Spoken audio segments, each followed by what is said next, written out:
Hello, hello. There we go. Yeah.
Get that jazz going. Woo! All right.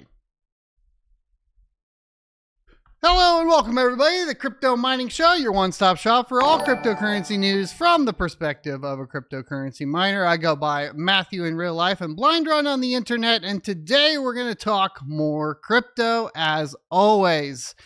You can always watch the clips later over here on YouTube, and you can watch additional live streams over on twitch.tv/blindrun. And don't forget to follow me over on X at Son of a Tech.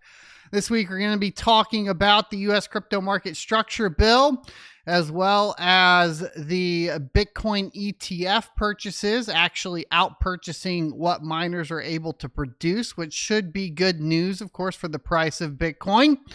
And we're going to be talking about Bitcoin miners' strategies surrounding basically obtaining fiat currency for upgrades, power, etc. And we'll be talking about IRS crypto leads leaving the IRS. So that's some good news as well. We're also going to be talking about the power law and its forecast of Bitcoin to 200,000, of course, hence the title today. And we have some Bitcoin mining news as far as different miners, etc., as well as Ethereum transactions speeding up, Stripe tests, and some quantum computing news, as well as news from Factorn, of course, the Caspa crescendo. Hard fork is in play. Biggest news of yesterday, I suppose. It did go through and appears to be working quite fantastically. And we'll be talking about Monero as well as XELIS. And we'll be taking a look at a new coin called Aegisum. And we will also be doing a reaction to Red Fox Crypto at the end of this video. So hope everybody's doing good today. Thanks for stopping in. We got Northern Crypto and Tech in the chat. Andresino, if I said that correctly. Integra Guy, good to see you back. R2, good to see you. Shides, what's going on, dude? DJ Yon, Cook, and all the rest of you guys. I think I got to refresh the chat over there. But let's go ahead and hop into the first topic for today, which is going to be U.S. crypto market structure bill unveiled by House lawmakers.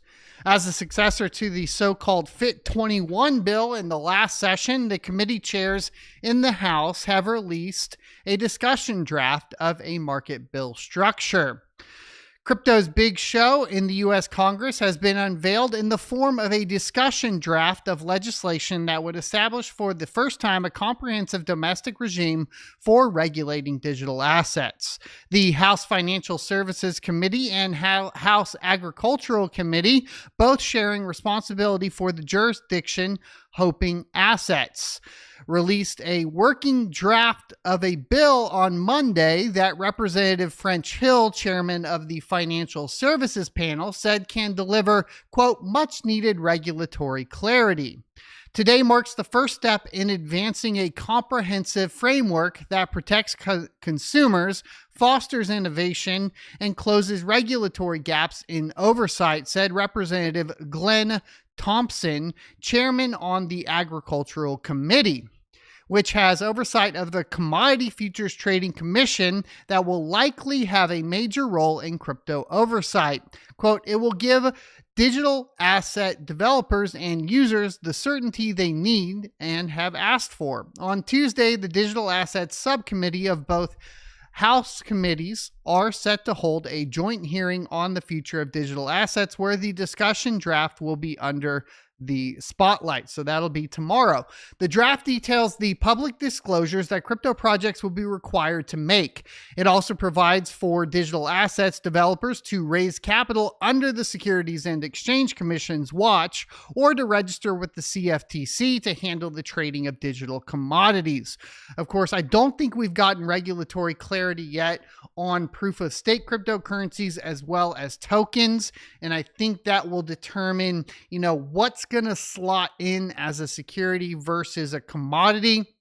And we've talked about this plenty previously, but just so you guys understand, if it's going to be a commodity, it'll fall under the CFTC, at least from everything we've read previously. And if it is considered a security, obviously the SEC will take control over regulatory concerns surrounding that. Now, we are aware that proof of work cryptocurrencies will be considered commodities, at least by and large. I think there might be some outliers and there may be, of course, down the line, but as it sits right now, you can expect things like Bitcoin for sure to be considered a commodity, which will be obviously really good for a majority of Bitcoin miners in general. I think this was good news. We're still waiting on what's going to happen with tokens and proof of stake cryptocurrencies as far as I'm aware right now. If you guys have seen any new news on that, be sure to send it over to me on X at Son of a Tech.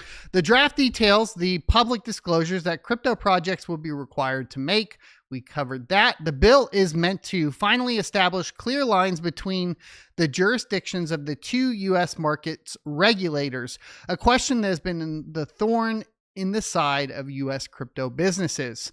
This proposed format for the long-awaited crypto legislation, built on a similar first effort called the Financial Innovation and Technology for the 21st Century Act, FIT21 for short, that advanced through the House last year, emerges as the industry's allies in Congress have been working urgently on a separate legislative effort to regulate stablecoins. The stablecoin and market structure bills represent the primary lobbying effort for crypto in the U.S. though advocates are fighting the headwinds of President Donald Trump's own crypto business interests that have drawn Democratic criticism. Of course, Trump token, Melania token, that's what they're referencing here. I would assume those fall under securities to a certain extent, but we'll have to wait and see how that regulation, plays out. There's been, obviously a lot of accusations thrown at, the Trump Foundation or the Trump team in general of profiting off of those tokens. Obviously, it had a huge dip in price shortly after the launch. There is some, evidence, I believe, that essentially some team members did profit off of that. Not looking good. I mean, if we take a step back and we look at where we want to see crypto go in the future, you want, supportive participants of cryptocurrency within the government. It does appear that, as far as presidencies go, that the Trump administration is favorable to crypto, but due to some of the, macroeconomic decisions that have been made by the administration as well, it's been extremely difficult for cryptocurrency mining in particular.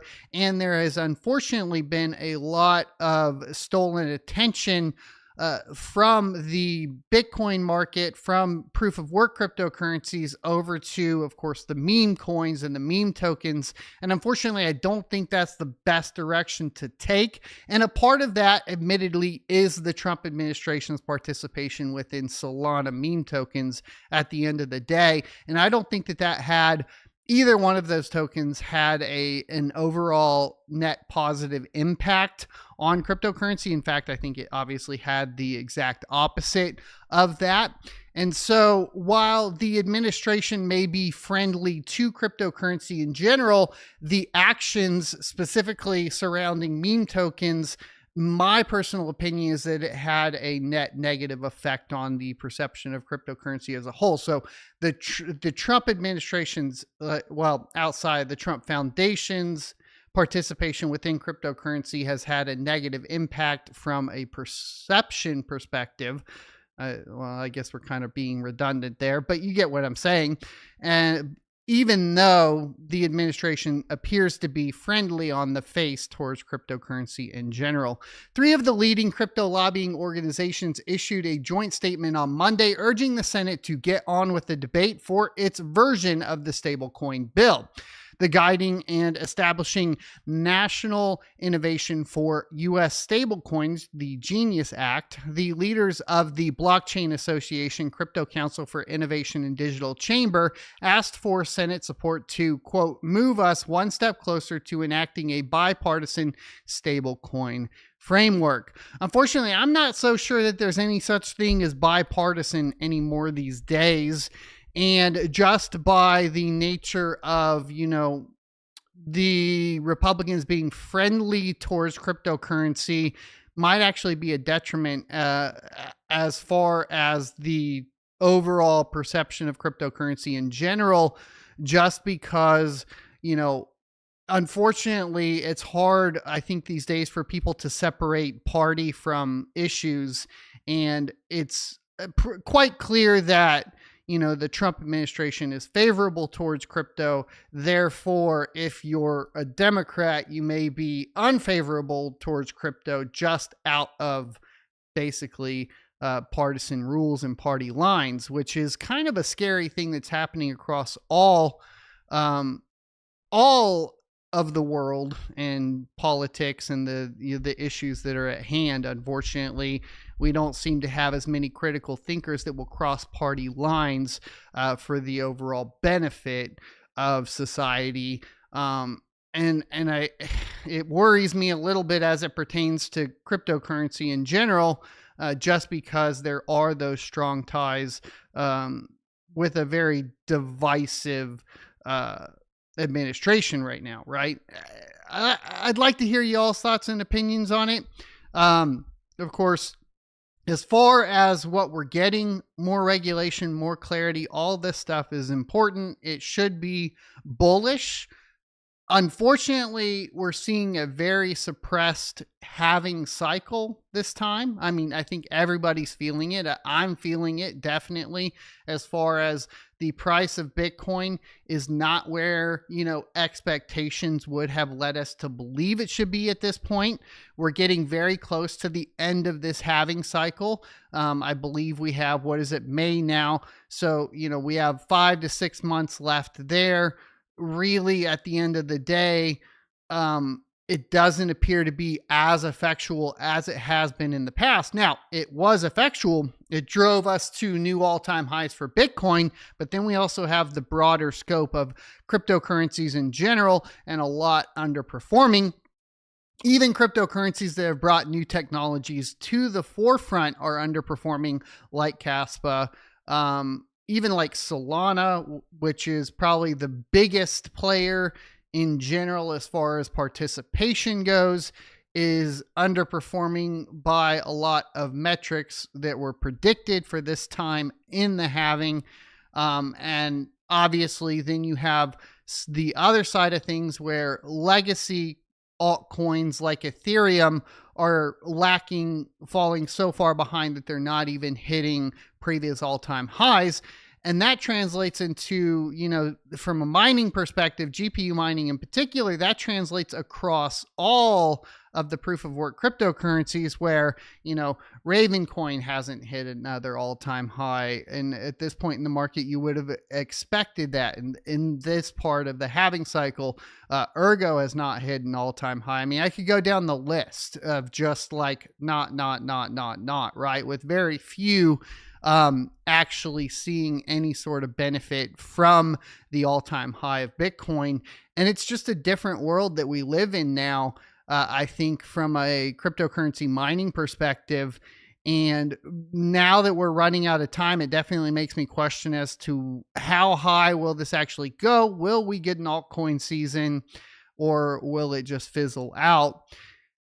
There are, obvious issues within the economy. There's not as much money for investment in general, you would think, right? But it's interesting because the ETFs are performing quite well. And this is where you kind of shake your head and go, well, what's going on, right? Because US Bitcoin ETFs bought 6 times more Bitcoin than miners produced last week. So a whopping 18,644 Bitcoin were scooped up by ETFs in the US over the past week, while only 3,150 Bitcoin were mined. Spot Bitcoin exchange traded funds in the United States bought up nearly 6 times as many Bitcoin as were produced by miners over the last week. The US-based Bitcoin funds bought a whopping 18,644, as mentioned before, compared to the 3,150 that were mined for that period, which was reported by asset allocator HODL 15 Capital on May 4th. This accumulation by institutions and ETF issuers represents almost 6 times the amount of the asset being produced, since miners only generate 450 coins per day. The total inflow for the past 5 trading days was around 1.8 billion US dollars, with a net outflow on April 30th, according to Farside Investors. There has only been one outflow day since April 16th, as the inflows have mirrored market recovery. Last week, accumulation followed an increase in Bitcoin spot prices in early May, when the asset gained 4% to reach a 6-week high of $97,700 on May 2nd. However, the asset has since retreated to the $94,000 level, which is the same price it traded at this time 7 days ago. BlackRock's iShares Bitcoin Trust is the industry leader, having seen almost $2.5 billion in inflows over the past 5 trading days and a streak of 17 days without any outflow. Quote, spot Bitcoin ETFs have surged into a nearly $110 billion category despite facing significant distribution hurdles, end quote, said ETF store president Nate Gerasi in a blog post on May 3rd. He added that many wealth management platforms still restrict or prohibit financial advisors and brokers from recommending or providing access to Bitcoin ETPs or ETFs. I think that was a typo there. Meanwhile, the Canary Capital Spot Litecoin ETF filing is due for a second deadline decision from the U.S. Securities and Exchange Commission by May 5th. The issuer filed for a Spot Litecoin ETF alongside a Spot XRP ETF in October, which we've covered on this channel previously. If any asset has a chance of early approval, it's Litecoin, in my opinion, said Bloomberg ETF analyst James Seyffert. We'll go with that on May 5th. Personally, think a delay is more likely, he added. Fellow analyst Eric Balkanes echoed the sentiment earlier this year. More than 70 U.S. crypto ETFs are awaiting an SEC decision this year, Bloomberg reported in April. Now, of course, the big question is, like, are they really buying Bitcoin to back up the Bitcoin that's in the ETFs, or is it primarily all paper trading? And I think that's a question that a lot of people have. There's been speculation that a lot of it, or a majority of it, is paper trading, which is suppressing the price of Bitcoin because people are gaining exposure through the ETF and not through directly purchasing on exchanges. Now, in theory, you have partnerships, I believe, between like the BlackRock and Coinbase as custodian, all that sort of stuff. And it is supposed to be locked up, but it's not having that price effect. I mean, obviously coming above 90,000 is a good price effect, but you would assume if we are producing less Bitcoin than we are providing to these ETFs, that it would have a more parabolic effect overall, but it's not, right? And that's kind of the big question or looming question surrounding it. Now, the answer could be that some of these inflows are, coming in as orders into ETFs, and they're purchasing on a quarterly basis, and they wait until the next quarter or the end of the quarter to make those purchases. And that's when you'll see it reflected in the price of Bitcoin. That could be, potentially how that's affected, and the ETFs are slowing down the impact on the market potentially. But you still also have like GameStop and Strategy and the likes picking up Bitcoin as well, and that is hard Bitcoin that they are holding and purchasing. So it'll be interesting if we do actually end up with a supply shock, and when those supply shocks happen, right? The thing that I've always said, and I think this is true even with Bitcoin, is you can only make so many people rich before they decide that they want to realize it in fiat currency. And there are still like a lot of old holders of Bitcoin that could start wanting to realize that fiat currency and become, millionaires, etc. This is obviously a lot more impactful on things like altcoins or meme coins, especially, right? That's why the meme coin charts spike up and then spike back down, is because they want to get out and basically have fiat currency. So this whole world that we envisioned, almost 11 years ago, I think obviously more than that for a lot of people, if you go all the way back to 2008 or that time frame, right?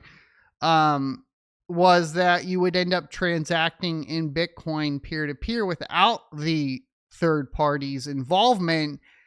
And I want to almost say that, ironically enough, the lack of impact on price of Bitcoin ETFs on Bitcoin in general is a direct reflection of that dream kind of failing, right? Because that is inherently a third party managing your assets at the end of the day. I want to welcome Hawk Crypto in the chat. Thanks for stopping in. And Patrick, good to see you here as well. Hope everybody's doing good today. Now, here's an interesting take from Cointelegraph. It's basically, the title is Bitcoin miners should pay costs in depreciating currency. Taking advantage of the increasingly divergent fundamentals of Bitcoin and fiat currency could be a way out for struggling miners. Bitcoin mining firms should hold their mined Bitcoin and use it as collateral for fiat-denominated loans to pay operating expenses instead of selling Bitcoin and losing the upside of an asset that miners expect to surge in price, according to John Glover, Chief Investment Officer at Bitcoin lending firm LED. There we go. Now, I'm going to tell you guys this. There were a lot of people trying to do this at the height of the 2021 cycle. You may have heard of like Core Scientific, for example. They were doing this. They were taking loans out. A lot of them were taking loans out on the cost of the actual hardware. Still, that hardware is directly related to the price of Bitcoin in general.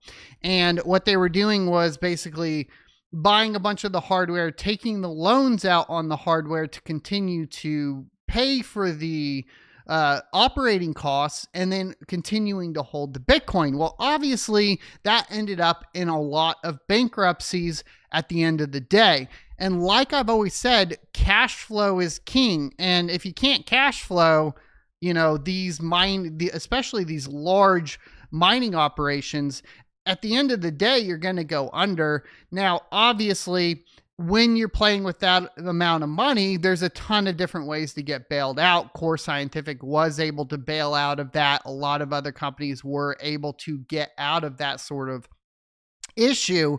But it did have a massive impact. It basically made the entire cryptocurrency market crash even harder than I say it would have without that happening, right? And a key example is looking at previous halving cycles. And if you look at like 2016 to 2018, what we saw was, you know, a return to previous all-time highs for the price of Bitcoin, but not much below that. A little bit below that, yeah, but not much. Not to the extent where we saw, you know, the previous all-time high in 2018 was like 21,000 Bitcoin. If we move forward to 2021 or 2022 and 3, when we move into the bear market, we fell significantly below that $21,000 mark, down to like that $14,000 price point. And I think that was a direct cause, or basically these loan options were a direct cause for that, right? Because you ended up in a position where not only did the price of Bitcoin went down to a point to where they had to liquidate their Bitcoin to cover costs, to basically finish out the bankruptcies, all that sort of stuff. And that all of that money from lenders, all of that Bitcoin that lenders were getting was just immediately getting sold off to cover basically the loans that were unfeasible to pay back because of the market taking a downturn. So I don't think that we're going to go through this article, and they're obviously putting it in a positive light. I still don't think that I don't think it's a good idea. Now, there has been some success if you're just talking about purchasing Bitcoin, using the valuation of that company that's holding Bitcoin to then get loans to buy more Bitcoin. Strategy has implemented this to success. There has been successful stories from this, but not all of them are successful, right? There were a lot of bankruptcies for that. And if this does implode, it's going to have a larger negative effect on an already suppressed halving cycle in moving into basically what would be considered a traditional halving cycle bear market, right? And we could go significantly below previous all-time highs from 2021 of that, you know, $60,000 to $70,000 mark. We could go way below that in a bear market this time around if everybody ends up capitulating at the end of the day because they have way too many loans out on the Bitcoin that they have in holdings, and the price of Bitcoin isn't meeting that valuation of the loan, right? And this gets into all of the trading problems I have with like the trading on So I'll go back to this. Bitcoin was meant to be peer-to-peer without the interference of a third party, and the things that we're doing to bastardize that, like leveraging trading and futures, all of these types of things require a third party to basically essentially bet against, and you are gambling at the end of the day. And I think that's having a negative impact on the entire industry as a whole. And I don't think practices like these are good or in the proper nature of Bitcoin at the end of the day. In an interview with Cointelegraph, Clever said that holding on to the Bitcoin carries several benefits, including price appreciation, tax deferment, and the potential to make extra revenue by lending out Bitcoin held in corporate treasuries. So he said, quote, if you are mining, you are generating all this Bitcoin. You understand the thesis behind Bitcoin and why it is likely to continue to appreciate in the future. You do not want to sell any of your Bitcoin. This debt-based approach is similar to companies like Strategy, which issue corporate debt and equity to finance Bitcoin acquisition and profit from the diverging fundamentals of Bitcoin and the fiat currencies the corporate capital raises are denominated in. Bitcoin-backed loans could be a valuable lifeline for miners struggling in the highly competitive industry, which is facing increased pressure due to the ongoing trade tensions brought on by the Trump administration's protection trade policies and macroeconomic uncertainty. Now, I would say that if you are a miner, it is probably more well advised to take out loans against your Bitcoin than against your hardware. Reason being is hardware, ASICs in this particular case for Bitcoin, which are application-specific integrated circuits, only work for Bitcoin, right? And because of that, there's no external purpose for those in general, unless you're going to go to Bitcoin Cash or, Digibyte, something along those lines, a blue D, right? But because of that, because the mining equipment technology is improving significantly year over year, the depreciation of your miners or the hardware to mine the Bitcoin are not only facing the depreciation of the value of the asset that they're mining, but also the depreciation of the unit itself. And so you kind of have a double whammy there when you look into it. That being said, if you got good cash flow as a miner, you can really also utilize that depreciation on the hardware as, to help with those taxes in general. So there is that benefit for the hardware. Resaleability, though, from a large mining firm perspective on, massive amounts of ASICs that can only mine one thing, not as good as you would think, right? Whereas like GPU mining in general, the thought was, you could sell those off to gamers at the end of the day. And I think that's like GPUs still, frankly, have held better,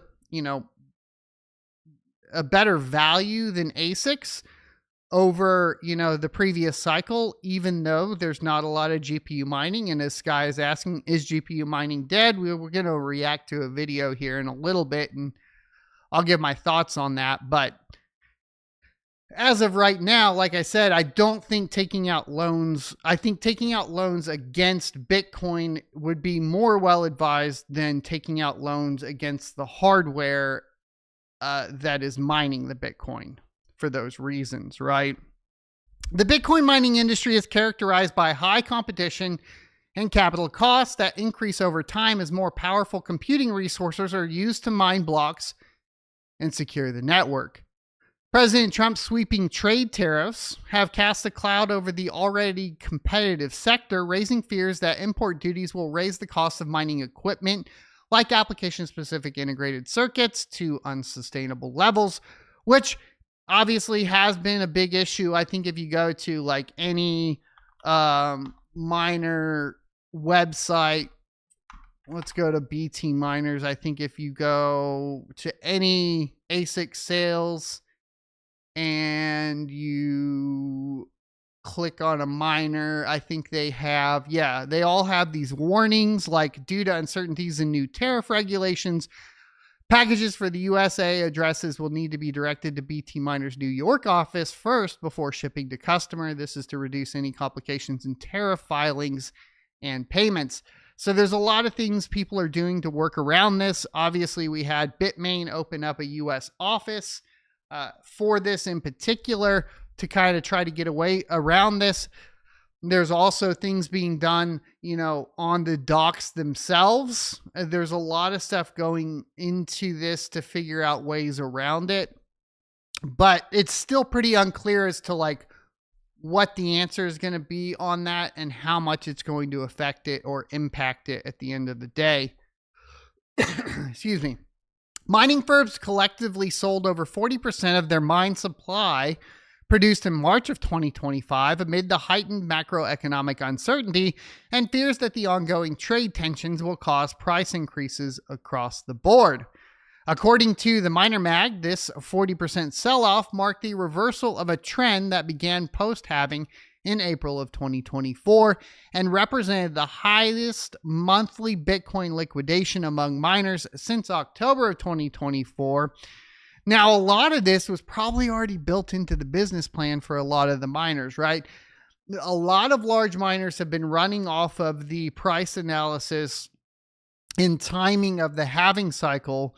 At this point, a lot of people are acutely aware of what that is. The problem is if everybody's aware of the halving cycle's impact on the price of Bitcoin, then you don't get the actual result of the effect of the halving on the price of Bitcoin because everybody's acutely aware of it, sitting and waiting to do what? Well, sell, and probably within the business plan, there was a set date for that, hence why I think you see this increase in sell-offs right around now.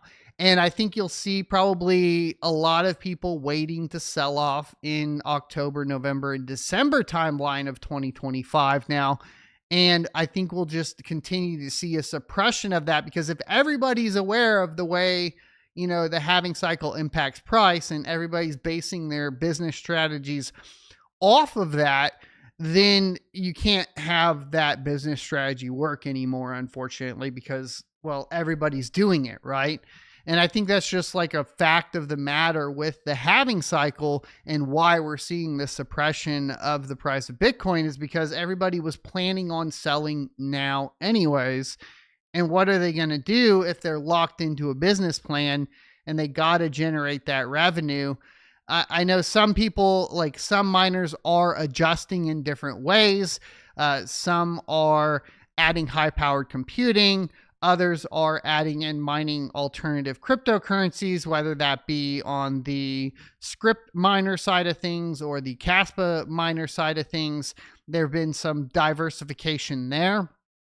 Not a lot of diversification in the GPU mining space outside of reprogramming for AI, but AI really requires the latest compute with the latest and greatest GPUs.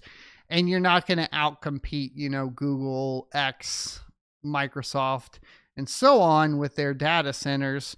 In my humble opinion, I don't think that move is very likely, unfortunately, for GPU miners, especially because the equipment is typically outdated, and the equipment was specifically to be utilized for cryptocurrency at the best efficiency for that algorithm, which is not necessarily the best for AI.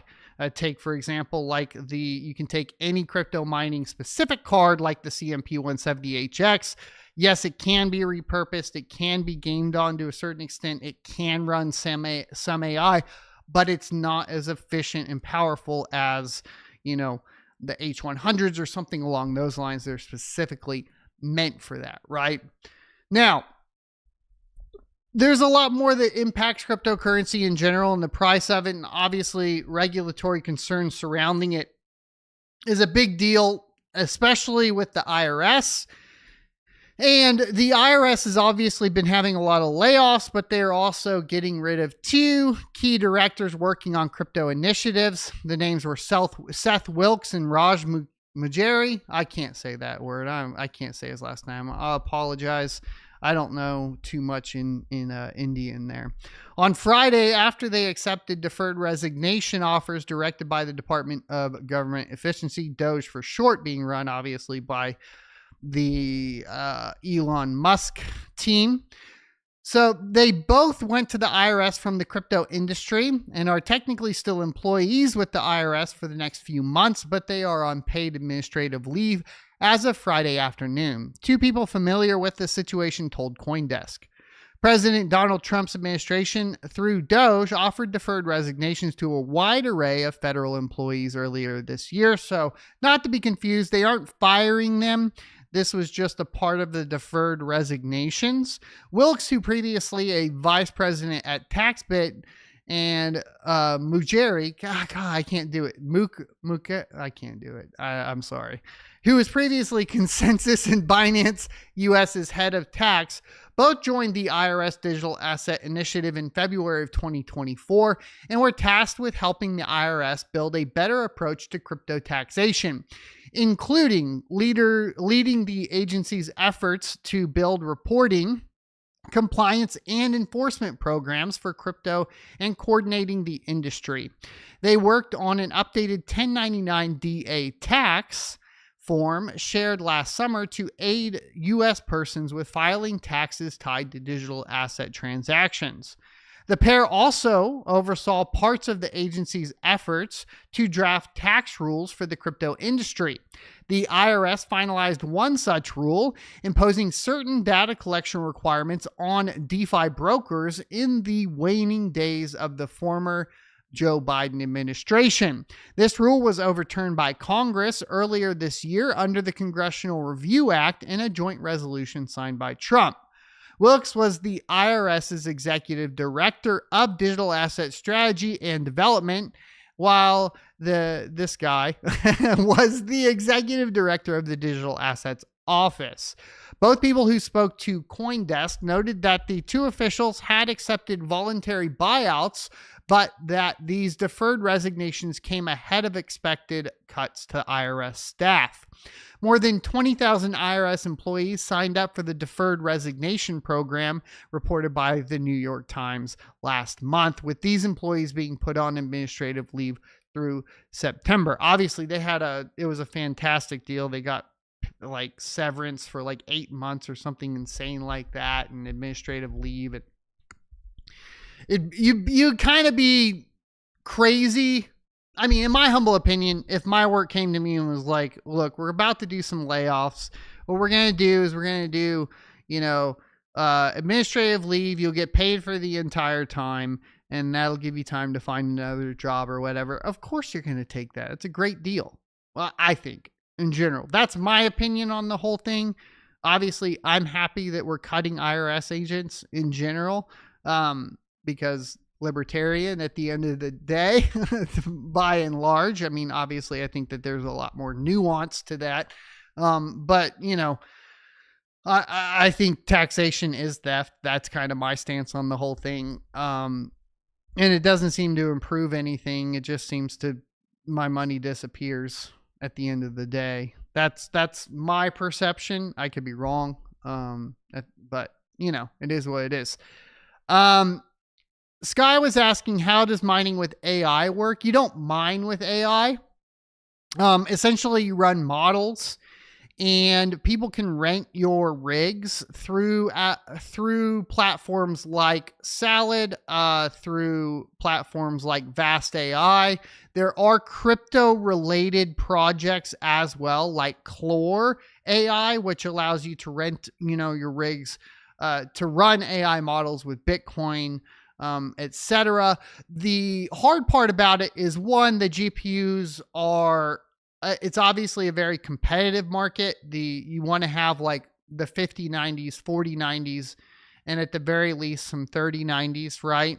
To compete. And you really also have to have full access to the PCIe lanes and a pretty beefy CPU, as well as adequate amount of memory, like system memory. So it's not like plug in your crypto mining rig, point it to AI, and mine it. right?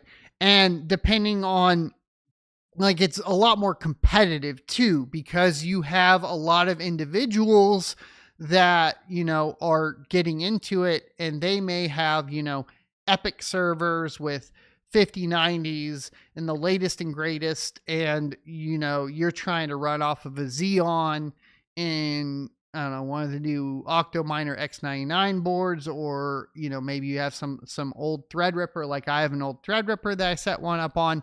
It's just not as competitive. And obviously, if you're renting, you're going to basically compare and contrast all of that at the end of the day, right? Now, let's get into it. I know everybody wants to know the title, Bitcoin 200K. Where is this coming from? If you guys are familiar with Caspa, the big thing with Caspa was it follows the power law. I'm not so sure anything follows the power law anymore. That's my take on it. But, if we were looking at Bitcoin power law and the model that's forecasting Bitcoin, it says that in 2025, we should see $200,000 Bitcoin. Now, we already have surged to 95,000, and with various models are predicting anywhere from $130,000 to $200,000 Bitcoin by Q4 2025. Now, my original, purely based off the halving cycle, which is extremely influenced by the power law, we would have expected 2025 to see $210,000 Bitcoin in general. And so this forecast is within the range of what you would expect from the traditional halving cycle impact on the price of Bitcoin. There are just things happening that are different. Now, we've had that first pump up in Bitcoin up to 110 or something like that. And so we will get another pump up. Usually every halving cycle, Bitcoin goes up, gets the euphoric phase, comes back down, settles, and then at that 18-month mark post-halving, pumps back up again, and then comes back down after that, and then it usually goes into a bear market. So we do have one more pump coming out of Bitcoin if we still follow the halving cycle, which I think we do. I think it's just suppressed, right? So what is that going to be? Well, obviously, I had already talked about over on sonofatech.locals.com, which is over here, my adjusted predictions for that, seeing that we really only hit that $110,000 mark. I'm starting to feel, right, not financial advice, that because of that, that's really we're going to be a lot lower than that $210,000 mark. I'm really honestly thinking we're closer to that $130,000 low end that's being predicted by the power law models in this particular case. So what this says is that Bitcoin's price has rallied 11% this week, its best weekly return in 2025, and its highest 7-day growth since early November of 2024. Bitcoin also reached $95,000 on April 25th for the first time since February 24th. 21st Capital co-founder Sina mentioned that Bitcoin reclaimed the power law price. The power law's predictive accuracy stems from Bitcoin's network growth following Metcalfe's law, where value scales with the square of users. Based on Sina's Bitcoin quantile model, reclaiming the power law price keeps Bitcoin on track to hit a price target of $130,000 and $163,000 before the end of 2025. As illustrated in the chart right here, Bitcoin is currently in the transition range where Bitcoin accumulation occurs. Once it breaks into the acceleration zone, the crypto asset enters the rally's 33 to 66% range, progressively targeting 106,000, 130,000, and 163,000 over the next few months. However, anonymous Bitcoin analyst APSK32 predicted Bitcoin price target could be as high as 200,000 in 2025. The prediction is based on Bitcoin's power curve time contours, there we go, which overlay Bitcoin's price movement across a 4-year cycle. That's the halving cycle, 2013, 2017, 2021, and now 2025, with the next one being in 2029. The chart suggests a strong performance in Q3 and Q4 2025, with the analyst noting that Bitcoin's historical 4-year cycle remains intact. And I do think the historical cycle is still intact. I do believe that it is because we had an all-time high. I don't think that we have the altcoin cycle is intact. I don't think that we're seeing that rising tide of Bitcoin raise all ships anymore necessarily, right? Some ships, yes, but not all of it. And I do think that it's probably closer to the prediction of 130 to 163,000 than I think it is to the 200,000 Bitcoin in Q4. But I hope I'm wrong, right? You get euphoric enough of an impact, like let's say it's towards the top end. Like if we start cresting over 160,000, then I would expect us to be in a euphoric phase where we do crack $200,000 Bitcoin. Will that be the case? I don't know, right? Since the beginning of 2024, Bitcoin and gold have posted new highs in the market, with each asset outperforming the other during specific periods. As illustrated in the chart, Bitcoin and gold achieved new highs between March and August 2024. However, in Q3 of 2024, gold spearheaded the rally, surpassing Bitcoin's performance. By Q4, Bitcoin regained momentum, outpacing the precious metal and maintaining its lead until March of 2025, when gold again took the lead. Gold is still leading Bitcoin, but has dropped 6% since hitting new highs. While Bitcoin has gained 11%, Cointelegraph reported that Bitcoin tends to follow gold's directional bias with a lag of 100 to 150 days. Based on that narrative, it is possible that Bitcoin could lead gold in the coming weeks. Similarly, the US dollar index dropped to a new 3-year low on April 21, which further fueled the likelihood of a rally for risk assets. Cointelegraph reported that multi-year DXY lows have been historically bullish for Bitcoin. Crypto analyst venture founder also pointed out. Now, let's talk about, like, obviously I've talked about my strategy, which was buying a bunch of Bitcoin miners. It sort of worked for a little bit. It stopped working now. I bought S19s, S19 Pros, S19Js, a couple of those, that sort of thing, previous generation ASIC miners. The problem is that we're seeing an acceleration in the technology of ASIC manufacturing from Bitmain and competitors that have made it extremely difficult for those to come to the price point that, say, like the S9s did on previous cycles. I do expect that the actual price of the miners will increase, possibly even thanks to tariff impacts, etc. But I don't think it'll be to the point to where you will be able to mine yourself out of that hole. I think you will have to churn out and sell that equipment now. So that is kind of what I'm looking at overall, and getting into even, next time or next cycle into the latest equipment that's available during the bear market. And I think that might be kind of just the natural progression of technology within the Bitcoin mining space, and unfortunately has really suppressed the profitability of those miners. Obviously, power cost is going to be the biggest guiding factor, and that's really difficult for me right now because obviously I'm getting my units hosted. Now, I have extremely good hosting prices, and I believe Coastal has even just dropped their prices again to 8.5 cents per kilowatt hour. I think undercutting a lot of people. So, but it's still, those S19s are either, like, the S19s are S19 Pros are barely profitable. S19s are not. You have to put custom firmware on it, and that's a little difficult to do. And Northern Crypto and Tech says need to find a used S21 to replace the S19, and I think a lot of people will be trying to do that, right? If you do want to get hosting, I mean, you can talk to Coastal. I know, like I said, they just dropped some of their stuff. I'm not a big proponent of hosting. Like I've said before, not your power, not your miners, but I do also understand, because I've been put in very precarious situations where I have to use it. That I understand that some people might just have to be in that position for the time being. If your equipment's profitable enough, it's worth it. If it's not, obviously it can be rough. There's also, I know Terra hosting, they're a little bit newer, but have heard really good things about Terra as well. I don't know what their rates are at right this second, though. So anyways, just some thoughts and ideas behind that. I think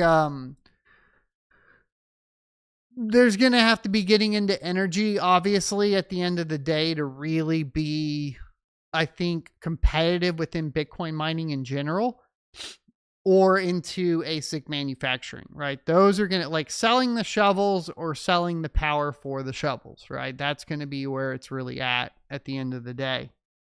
Now, I found this really interesting. We just had Crescendo obviously come out for Caspa, increasing transactions per second, really blocks per second to 10 blocks per second, reducing the per block reward, etc. But there has been a rumor here, and I figure we would talk about it, that Ethereum could supercharge their transaction speeds to 2,000 transactions per second thanks to a new proposal. Now, the Ethereum Foundation on Sunday filed the Ethereum improvement proposal. This one's 9698, a plan that to let the blockchain's gas limit grow on autopilot over the next 4 years.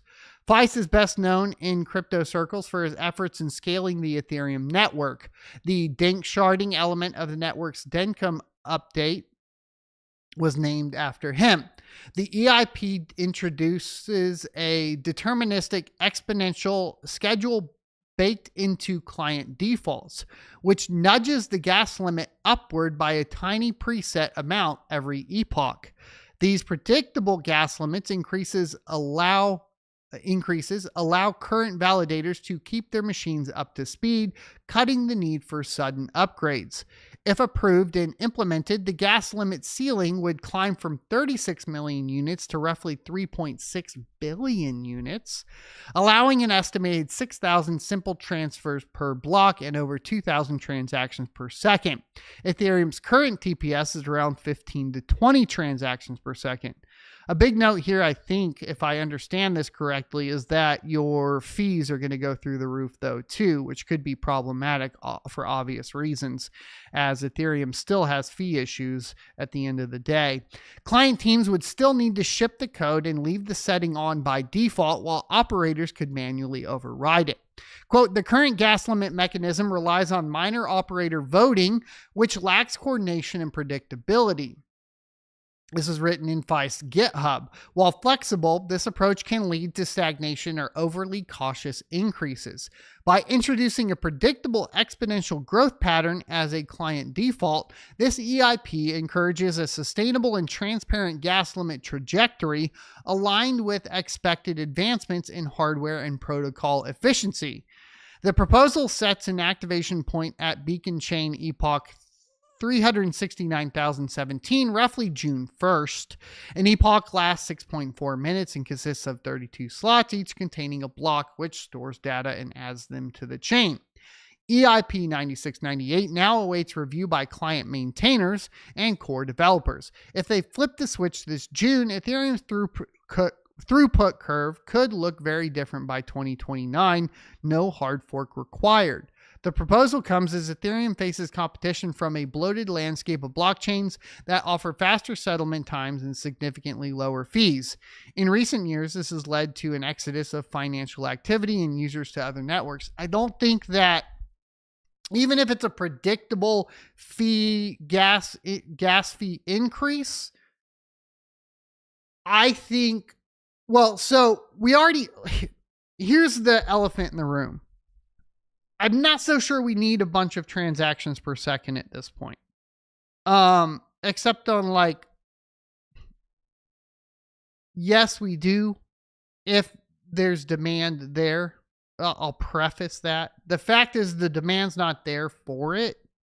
And I don't think you increase demand by increasing the cost to use the chain, which is what it sounds like this would do. So, okay, great. 2,000 transactions per second with a bunch of empty blocks. And every time you try to transact, what was that? A million, what was it? The 10x, 100x? What was it? 36 million units to 3.6 billion. So a potential of,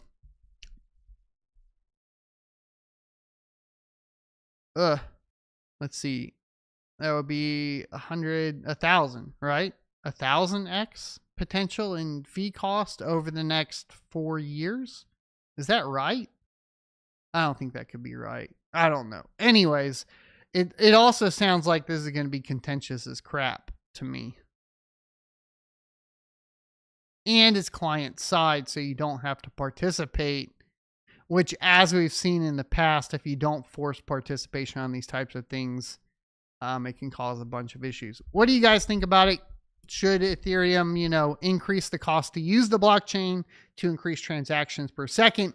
Or should they still continue the current plan, which they've been doing for quite some time, which is rely on layer 2 solutions? Obviously, Mega ETH that we've talked about is coming out soon. Make Ethereum great again is supposed to have extremely fast transaction speeds at the end of the day, albeit extremely centralized. But there are other projects that are just getting faster and faster. We've talked about Cubic, which is a proof of work cryptocurrency mineable by GPUs, profitable actually right now to mine with GPUs. Cubic's the fastest blockchain out right now, as tested and validated.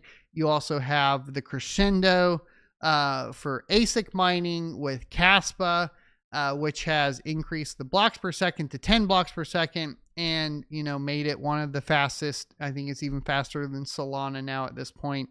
Proof of work cryptocurrencies. A lot of proof of work cryptocurrencies are getting faster and faster. And then, of course, you still have those proof of stake cryptocurrencies that are still a lot faster than like Ethereum, for example. Now, can quantum-inspired AI compete with today's large language models?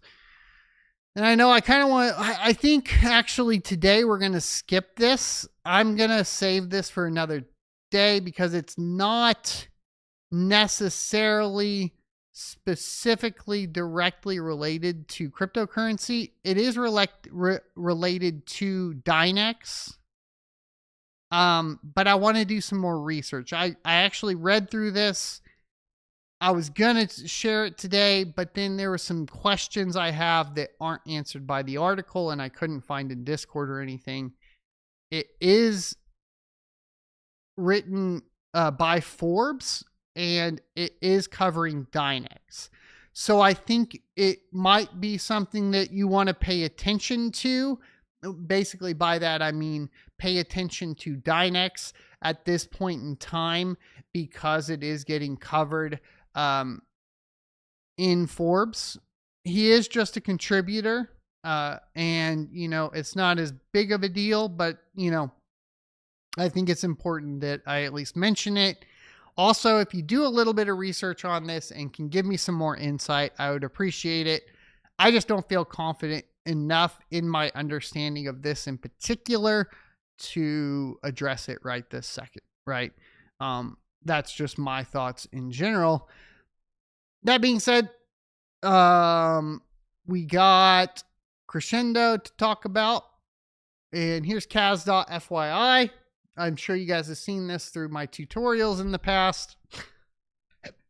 And real-time blocks per second right now showing 9.6 blocks per second. It's there's not enough. I mean, elephant in the room. There's not enough demand on the network to really see what this does from a transaction perspective because we're not even getting one transaction per block at this point. So demand really needs to go up. I don't know why that's not working, but it is doing 10 blocks per second. And if you guys were not aware, we've already covered this before, but let's go ahead and go over it. Here's an overview. At the high level, here's how, so they've launched it at this point. Let's see, where was it? Tell you guys. Well, this doesn't even cover it either. Yeah. I mean, we covered this before. The whole point of Crescendo was to get to 10 blocks per second and deployed on Rusty Caspa, which is utilizing the Rust programming language over the Go language, which is what Caspa started out as. and it is working, which is great. So congratulations to the Caspa team on that. I didn't hear of any hiccups in general. And the hash rate is over 1 exahash. So there's a ton of hash rate currently on the network. Not as profitable, I think, as people were expecting it to be by this point, but I think that is just due to the fact that 91% of it is already mined, and miners don't influence the price of Caspa anymore. The holders do, right? And the problem with that is that they have no stake in the game. So I don't think that there really is like a power law for Caspa in general, just because we would have already seen that play out with this amount already mined, in my humble opinion at this point. So, but if, this takes off and people start utilizing Caspa for the increase in blocks per second, they don't choose an alternative in proof of stake, and there are, and the DeFi ecosystem takes off and the fees stay low. I mean, the problem is it's kind of a double-edged sword, because it is a proof of work cryptocurrency, which means you kind of need the fees, especially with how much is already mined, to keep the miners incentivized to secure the network. But you also want the fees to be low so that people utilize the network. And this is always going to be this problem within, price analysis of cryptocurrency in general. But 10 blocks per second is pretty freaking cool. So there you go. This was interesting too. Just a quick note. Monero launched some new CLI and GUI binaries. And this is version 0.18.4.0. If you're interested in that. I just hadn't seen an update from Monero in quite some time. I was going through and updating some stuff to play around with Monero again. I saw this. I figured I'd bring it up to you guys. So development on Monero, which is pretty cool. And Monero has been performing really, really well. Even being kicked off of all of the large exchanges for its privacy features. Monero has been, I think, over the past year, just performing fantastically well. It's up 100% year over year right now. And so I think I think there is a demand for privacy coins. And I think obviously Monero has that name since it's the oldest one around. I know that there's other chains, like Pirate Chain and etc. that can offer similar privacy features, Zcash, that sort of thing. I am curious, what is Zcash at these days? Okay, so Zcash is at 36. It's not up over year. Well, it is up over the year, but not at its highest point for the year. Okay. Interesting. And then finally, let's do a WTF is Aegisum. This is a script cryptocurrency that came out about a week ago, and I caught wind of it through, of course, miningpoolstats.stream. Script is the same mining algorithm utilized for Doge, Litecoin, Bell's coin, all the merge mineable coins.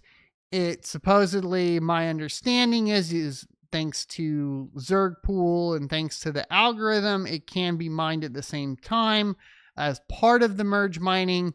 Obviously, a benefit to that for this particular cryptocurrency, just so you guys understand it, is that you get basically automatic security out of the gate, because why not mine another cryptocurrency at no additional cost to you? That's kind of the idea behind doing that. So here's their website. It's at, I don't even know if I'm pronouncing it right, by the way, but aegisum.com. Links should be down in the description, but It's supposed to be a secure, scalable, and truly decentralized blockchain platform dedicated to educating users about cryptocurrency scams. Which is an interesting thing in general. It does have the white paper right off the bat. It talks about their mission is for crypto safety and awareness and building a safer crypto space. And then it does talk about doing charity for real causes. It utilizes proof of work, which we talked about, the script proof of work algorithm. And it is built on Litecoin's foundation. So, a fork of Litecoin is my understanding of what that essentially means. And it does use the script algorithm, which it does say is optimized for efficient mining with, ASIC hardware for a diverse mining ecosystem. Now, script miners have been pretty much the king of this particular cycle, just due to the amount of cryptocurrency that you can have. If you take a look at the wallet, it's a Litecoin wallet. It's pretty standard. They have a Discord, Twitter, Telegram, and a Reddit. And then let's go ahead and take a look at the white paper here. So their mission is crypto safety and awareness, which should be interesting. We'll have to take a look and see what they do there. We already mentioned script, community driven. Look, I'm so tired of, I don't care about community at the end of the day, but that is something that people like to put in there. It does say enhanced script algorithm. So improved ASIC resistance for better decentralization and fair mining opportunities, which I'm kind of curious what they mean by that, why they would say ASIC resistance when script is not ASIC resistant. And it appears to be mineable through Zerg pool and along with all the other script cryptocurrencies. So that's a little odd. Maybe they need to fix that. Maybe this was just generated by AI. If we go, it's not, you can see right here, it says script, and you got it listed in Zerg pool. If we can pull it up.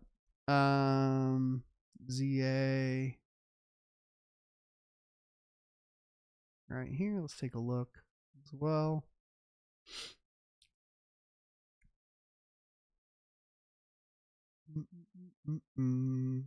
There is Script-N2, but I don't think.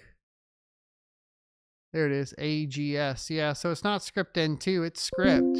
So I don't know why they would say that. My assumption would be that they put that there because they generated this with AI, and AI said people like to see ASIC resistance. That's my assumption.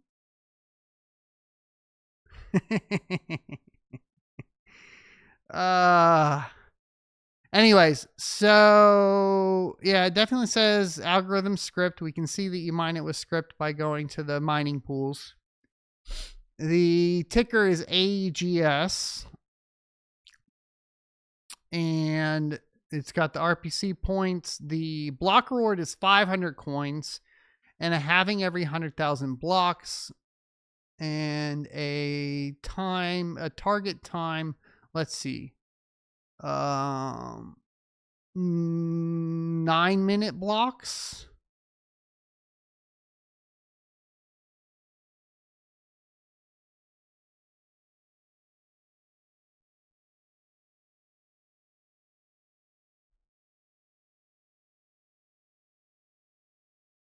And they didn't. Is it all fair launch? I'm assuming this is fair launch.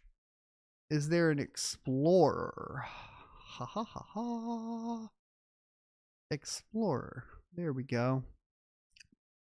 17,884 blocks in the coin supply. Let's see. So all we need to do is do this calculator times 500, and we get, well, that's nowhere close.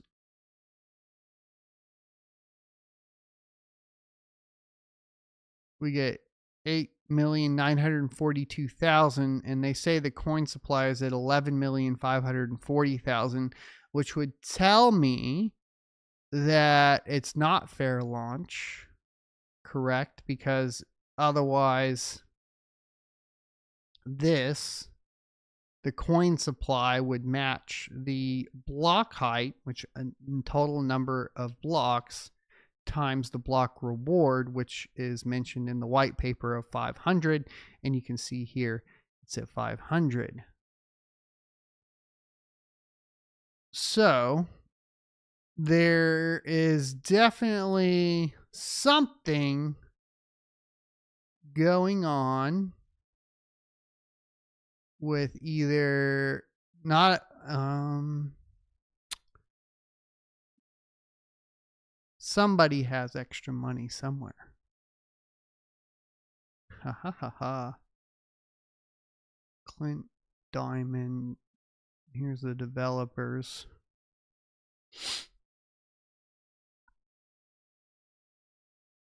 It doesn't, there's no tokenomics listed either.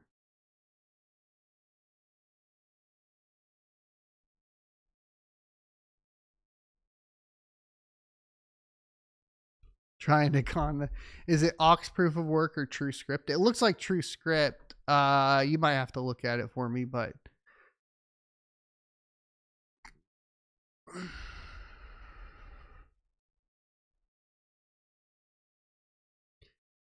and it appears to be advertised as being able to be merge mined with all the other script coins here.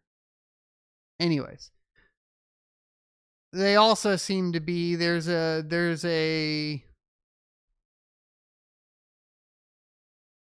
8,942,000, and the Explorer says, or where'd I put that Explorer? Where'd I put the Explorer? Oh, I think I clicked over to team, didn't I? Yeah, we'll back up here. And the Explorer says coin supply 11 million. There's about what? Oh, we can just do this.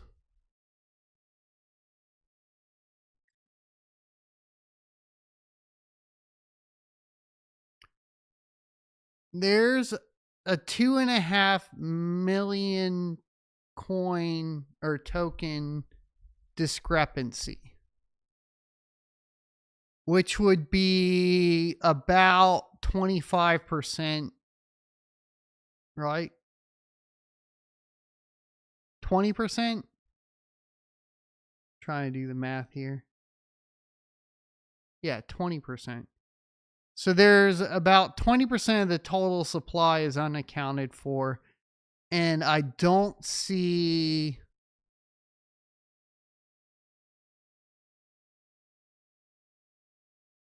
tokenomics anywhere. So I got some red flags surrounding this, but obviously since it's script and it appears to be merge mineable with all the other ones according to Zpool and Zergpool, it's one of those things where I guess if you're mining script, enable it. I'm not even necessarily, I mean, I guess I'm sure that you can, because if we look here, it definitely says plus there. My Zergpool wasn't coming up though. Let's pull it up again.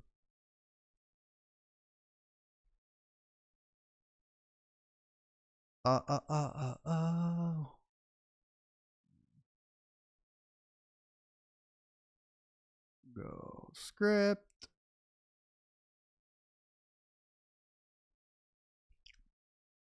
Oh, it'd be at the top, right? It's not real. It is in order.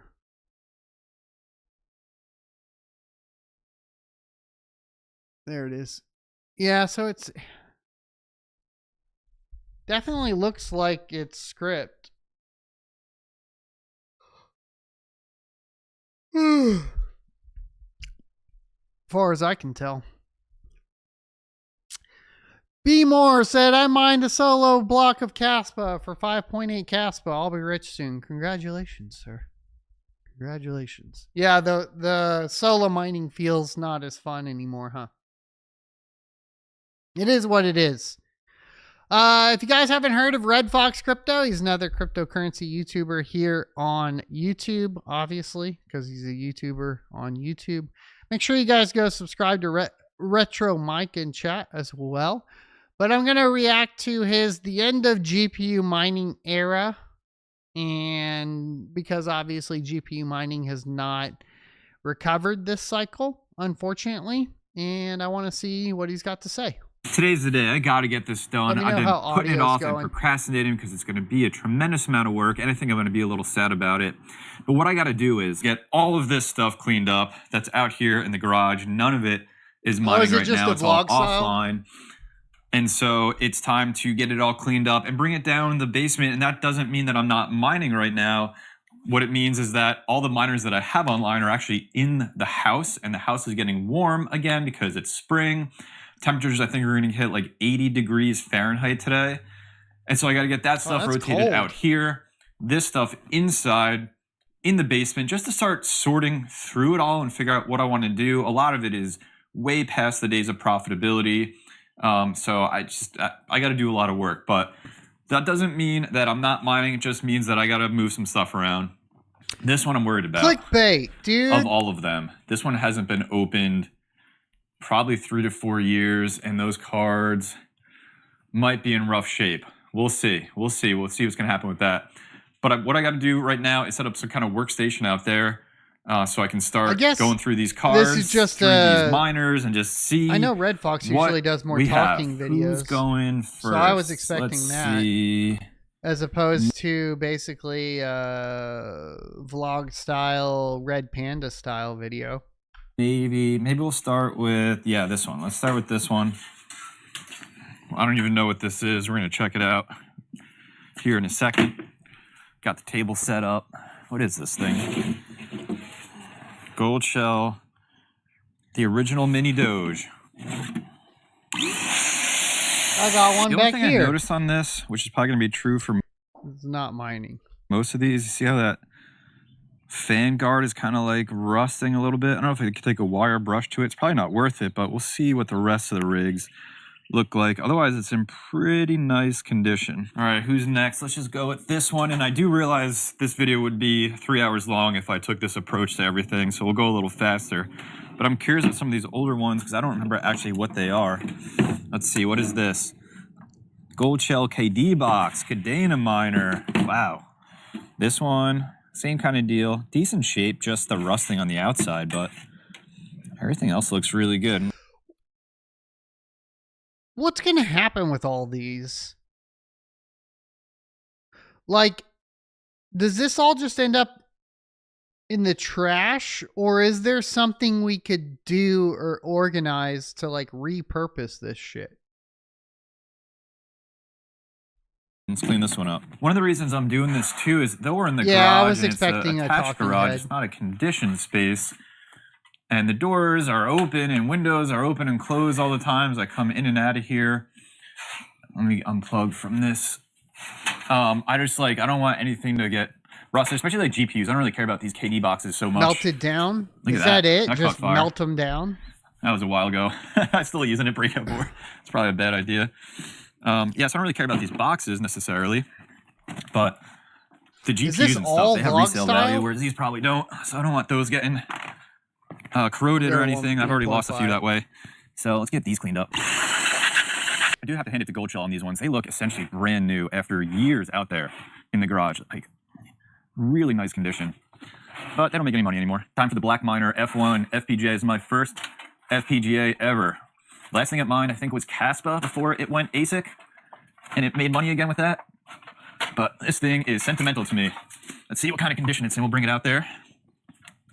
Looking pretty good, actually. Oh, maybe not. There's a lot of rust on there. It's actually pretty dirty. We're going to have to clean this one up real nice. I kind of love just looking through them, especially outside, machine, nature. First batch has made it to the basement. I also got one of the jazz miners down here. I got to get the rest. There we go. That's the start. And already this feels like so much work. I imagine this floor is going to be covered shortly. I think I'm going to keep going with the 8. Are those jazz miners unprofitable too now? 6. So let's take a look at this iPolo one next. You don't really hear much from my Polo these days, especially for home miners. They used to be really into home mining. This one is dirty. OG Jazz Miner is next. That one is filthy. Me and this miner go way back. This thing made so much money during Ethereum. Oh, can you see the top? Look at all that pollen. Let's get this outside. That one might need to get opened up. That's like caked on pollen that I can't get to in there, but pile's growing. Let's keep going. So easy stuff is done. Now we get into the hard stuff. Let's start with this rig right here. This one shouldn't be too bad because I cleaned it up recently when I rebuilt it and put it out there. So these are all... This nice rig. I have so many of those motherboards right there. 3060 Ti's. They've been mining H110 for BTC. a while. I probably just turned them off like a week ago, but let's see what we get here. Or whatever. That one might not be too bad either because it's pretty high up. So hopefully it kept away from all the dust and pollen. I gotta go get it. Looks mostly just dusty. Not a ton of pollen, maybe a little bit. And why that's tough is like it sticks. So let's see. I see it on the power supply. I don't... an MSI motherboard. 1, 2, 3, 4, 5, 6 slots. With 2 full 16. So that was just a... I don't remember. I don't think I ever used one of those for mining. Zotac, always. So that's 3060's gone, 3060 Ti's gone. Crap! Zotac fans are trash. Leveling up in difficulty. Everyone knows it. Going from 6 card rigs to the bigger rigs now, and then that one I'm doing last because I'm so nervous about it. I think we're going to do this server case next. A little nervous about the server cases because they pull in so much air. So let's see what we got in here.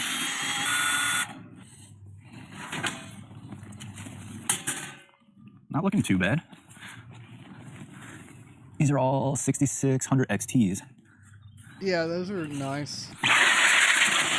Those are really big though. The XFX, man, the XFX 6000 cards were so big. I liked the Sapphire 6000 series better because they were more reasonably sized. It's growing. We got what, 6, 12, 20 GPUs down here now, joining all the ASIC stuff. So let's see what GPUs are next. 12 card rigs are next, and I think we're going to keep it. Yeah, let's keep it AMD. Let's get this one out there. I got to say, I make some real pretty looking GPU rigs.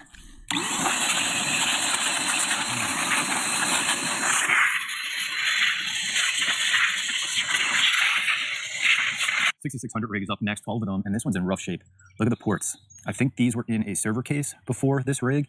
There's just a lot of rust and built up stuff in there. But let's get it cleaned up, see what we got. Swapped them all for ASRock fans, Squirrel, on the Zotacs. We added another 24, so we're up to 44 GPUs now down here. Oh man, I'm tired. This is a lot of work. Let's keep going. 3070s are next, right here. Let's get this unplugged. And then after that is the one I'm dreading. I'm actually super pleased with how this one looks, and I'm realizing I think I put it together not too long ago. Those AMD ones were way older, so this should be just a quick clean, and we're good. I mean, all of them have to be torn down, repadded, and pasted before you can sell them. I don't think you realize how much you have until you see them all kind of together like this, and this isn't even all of them. So where we're at 44. We just added another 12, so we're at 56 down here. Too. And that doesn't even count just the server cases of GPUs everywhere. Oh my gosh, this is so much work. Okay, so we got to go do that last rig. Here's why I'm worried about that one back there. It was very close to this door here that I had open during the Ethereum mining days so airflow could come in. And although it was on the top shelf, I think it got a lot of moisture in it because what you see on the outside of the Octominer is all of that corrosion. Where is he that there's so much going pretty much just all the way down. It's really bad. Over here, USB port. That looks like salt damage, doesn't it? Is rusted. The GPUs never stopped mining when they were mining, but I've just been so nervous to open this up until, I'm still nervous actually, but we're going to open it now. That's 12 3070s really tightly packed in there from what I remember. Oh, here we go.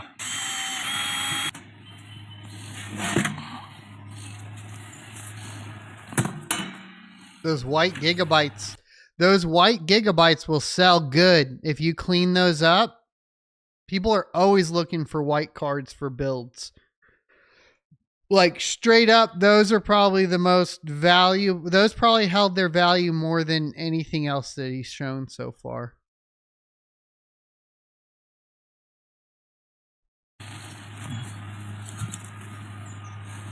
I hope they're still okay.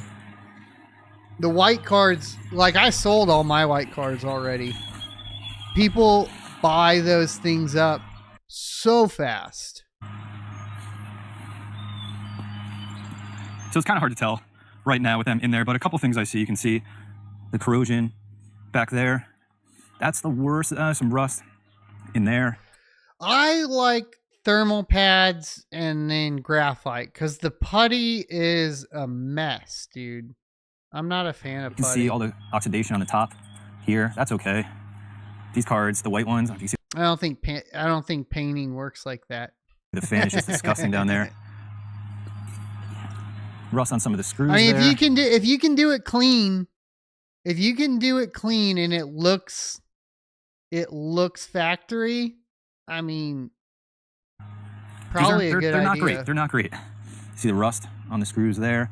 Not as bad. There's no animals inside, so that's good. All right, this one's going to be a lot. I'm going to blow it out now. This will definitely have to be a take apart in the basement in a future video.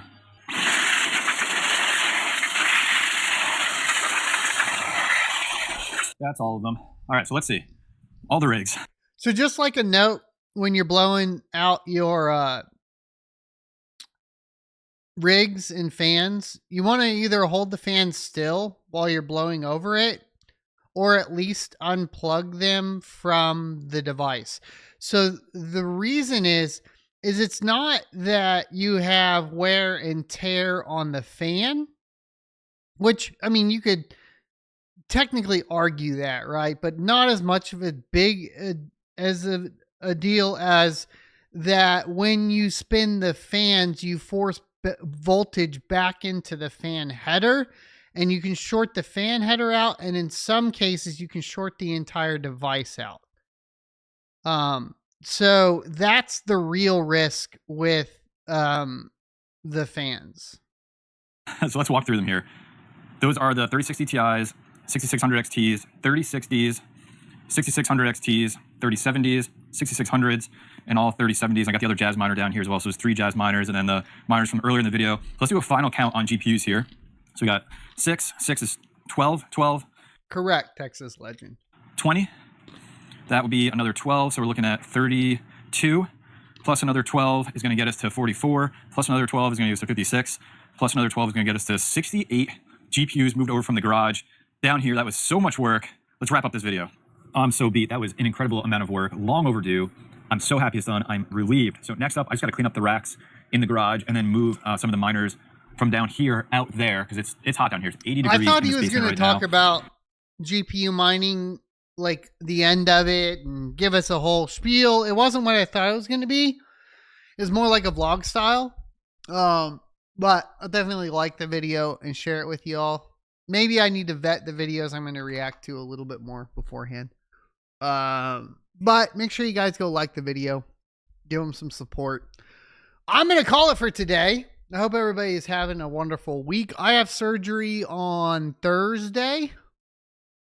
And then after that, I should be getting my release from the doctor to come off disability. And then I'll be getting back to work. So bear with me while I get all that stuff figured out and sorted. It's going to be kind of some ups and downs as far as time, etc.